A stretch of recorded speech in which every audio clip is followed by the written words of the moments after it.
Scions of the Night, hear my words. The prophesied time is at last upon us.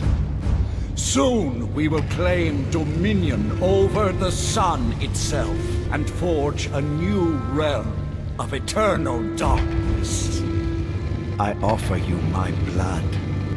Take it and you will walk as a lion among sheep. Men will tremble at your approach and you will never fear death again.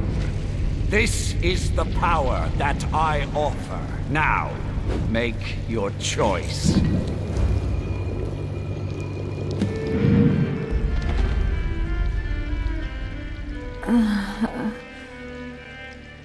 I was expecting someone like me, at least.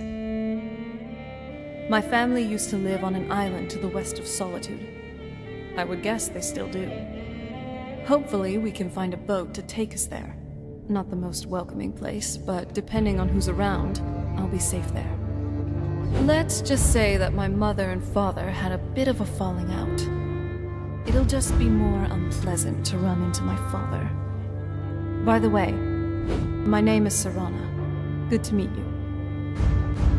My lord, everyone!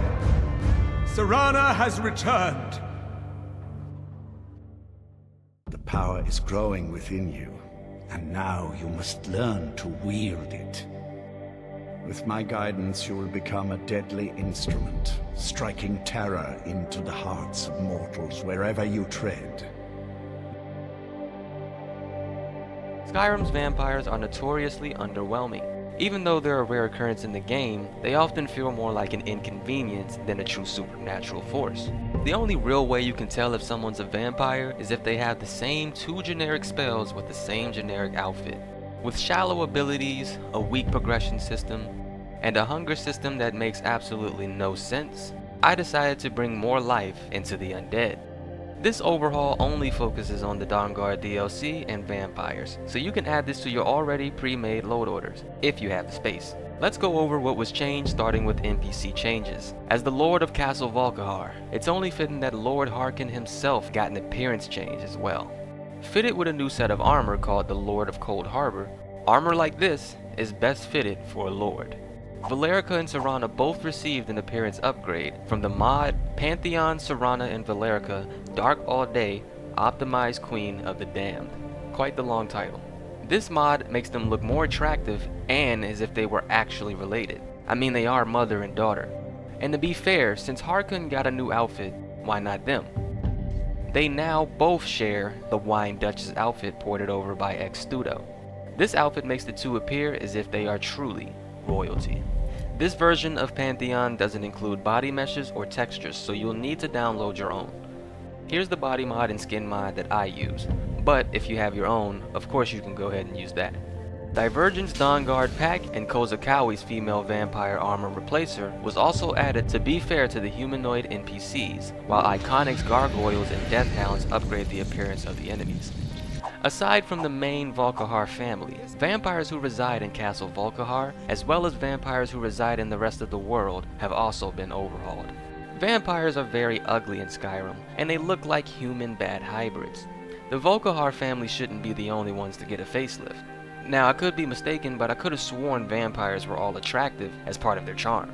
The Dawnguard version of Pandorable's NPCs changes the appearance of not just the DLC related vampires, but a few of the base game vampires too. This mod also makes those of the Dawnguard faction more attractive as well. If you want the rest of the NPCs in the game to be covered, check out the other Pandorable mods. Now, to remove the ugly bat-like facial structure, Cosmetic Vampire Overhaul A was added to the load order to complement Pandorable's NPCs. Not only does it fix the bat-like facial structure, it also adds a variety of makeup and body sizes to further add variety to the other vampires. As far as the appearance of vampire lords, there's a few routes you can go. I went with human vampire lords with armor saves. I chose this one because I wanted my character to look like this badass vampire demon goddess just straight up slaughtering everything in her path. This mod does just that, and it also comes with humanoid animations, and it works pretty well. Another route you can go is to completely change the way the vampire lords look, with the mod of your choice. And if neither of those are your route and you'd rather just keep it vanilla, use the mod Vampire Lord Royal Armor to remove the requirements of having Royal Vampire Armor equipped before you can assume the Royal Vampire Lord appearance.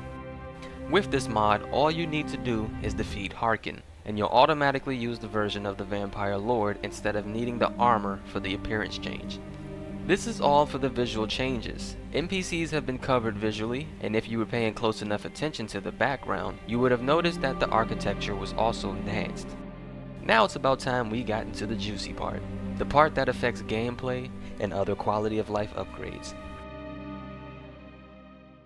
There's a few Vampire Overhaul mods out there that make a large amount of changes to how they work. For this load order, we'll be using the extremely customizable Better Vampires as the foundational overhaul for the player.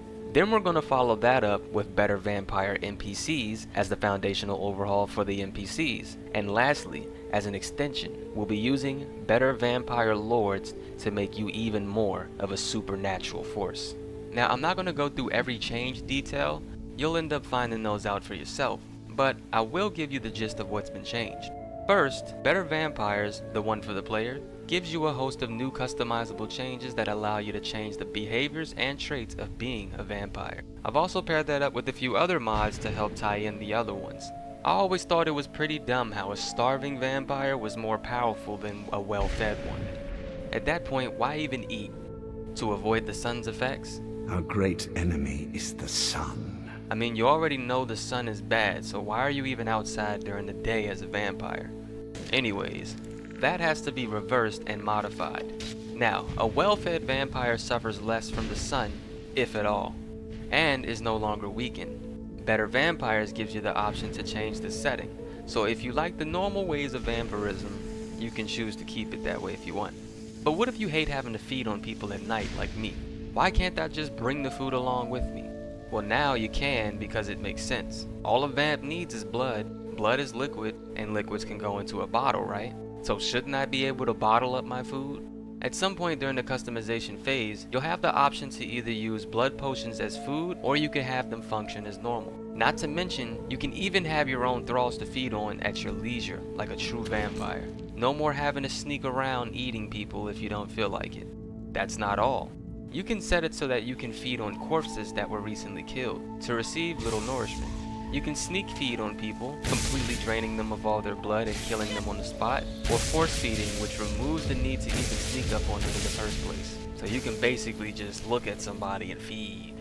The hunger gauge plays a pivotal role to your effectiveness as a vampire. You now have the power to control how the gauge functions as well.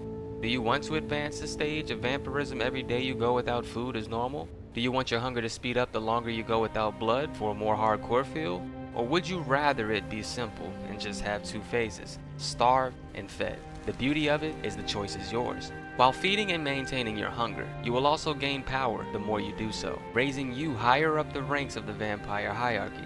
What if I told you this too could be changed? You can either make it easier on yourself by needing less victims, or you can just wait it out and get stronger the longer you remain as a vampire.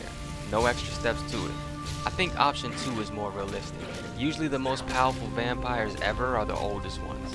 And going back to feeding on corpses, you can also use them to advance your stage of vampirism, if you do not wish to feed on them. You can also link your hunger gauge to your vampiric and stage abilities, or you can choose to keep them separate. If you don't maintain good health, you won't be able to use all your abilities. To me, this option adds more vampiric realism. For a little bit more realism, you can make it so that foods and drinks don't affect you at all. Same with healing potions and healing spells. And everything I've just explained so far, this isn't even half the changes made to the game. Not even a quarter.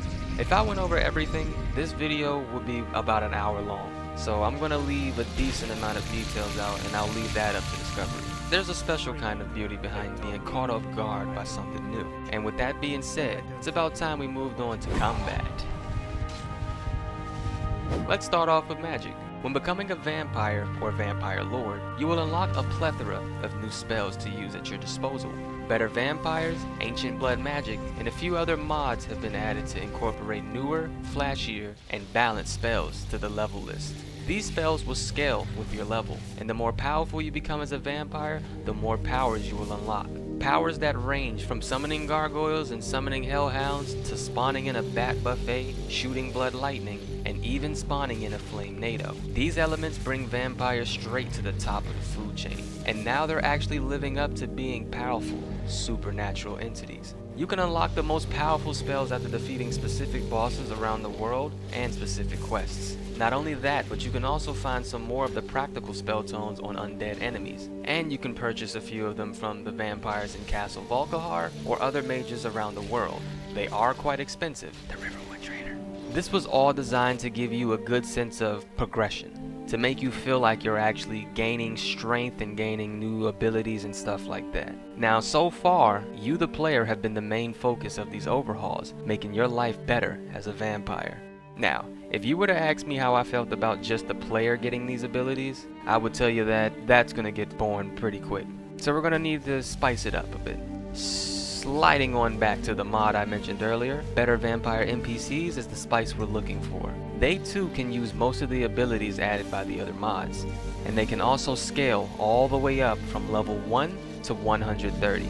If a vamp gets hurt, don't be surprised if they feed on you mid-combat. Combat biting and the many other changes is also a thing for them as well. Oh, and did I forget to mention that you can run into vampire lord enemies besides Harkin?